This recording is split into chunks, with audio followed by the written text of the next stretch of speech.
ஃபாத்திமா, உன் கஷ்டம் உன் கவலை நீங்குவதற்கு இந்த பிரார்த்தனையை கொண்டு அல்லாஹ்வை அழைத்துக் கொண்டிரு. யா ஹய்யு யா கய்யூம், உயிர் உள்ளவனே நிலையானவனே, அஸ்தகீது பிரஹ்மதிக, உன் அருளை கொண்டு உன்னிடத்திலே பாதுகாவல் தேடுகிறேன். அஸ்லிஹ் லி ஷஅனி குல்ல, யா அல்லாஹ் என்னை முழுவதும் சீர்படுத்து. வலா தகில்னி இலா நஃப்ஸி தர்ஃபத ஐன், யா அல்லாஹ் கண் சிமிட்டும் நேரத்திற்கு கூட என்னை ஒப்படைத்து விடாதே, என்னிடத்திலே முழுவதும் என் பொறுப்பை உன்னிடத்திலே வைத்துக்கொள். இந்த அல்லாஹ்வுடைய தூதர் ஸல்லல்லாஹு அலைஹி வஸல்லம் துஆ செய்ய சொன்னார். துஆ அல்லாஹ்விடத்தில் நம்முடைய பிரச்சனைகளை முன்வைக்கும் போது, எடுத்து வைக்கும் போது நம்முடைய கவலைகளை நீக்கும். ஸலா, துஆ, இதை மறந்து நம்முடைய வாழ்வில் இருக்கக்கூடிய எந்த கவலைகளையும், எந்த தெரப்பி சென்றாலும், எந்த மருத்துவ நபரிடத்திலே சென்றாலும், மனநல ஆலோசனையிடத்திலே சென்றாலும் நீங்கள் அல்லாஹ் நம்மை சீர்படுத்துவானாக.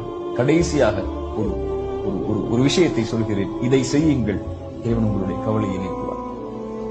ரசூலுல்லாஹ் ஸல்லல்லாஹு அலைஹி வஸல்லம் செய்தது அபூ உமாமாவிற்கு, தன் மகளுக்கு கவலையில் வந்தவருக்கு மகிழ்ச்சி அடைவதற்கு ரசூலுல்லாஹ் சொல்லிக் கொடுத்த துஆக்கள்.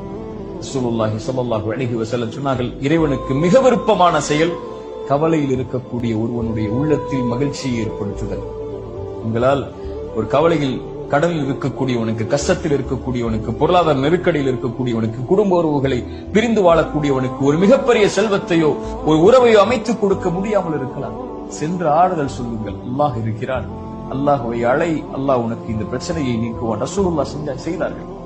சொல்லுங்கள், அல்லாஹ் ரப்புல் ஆலமீன் அதன் மூலமாக யாரோ இன்னொருடைய உள்ளத்திலே மகிழ்ச்சியை ஏற்படுத்தினால் அல்லாஹ் உங்களுடைய உள்ளத்திலே மகிழ்ச்சி ஏற்படுத்துவார். லா தஹ்சன் யா அஹி, உலக வாழ்வு இயல்பானது, மிக லேசானது, இன்றோ நாளையோ முடிந்துவிடும்.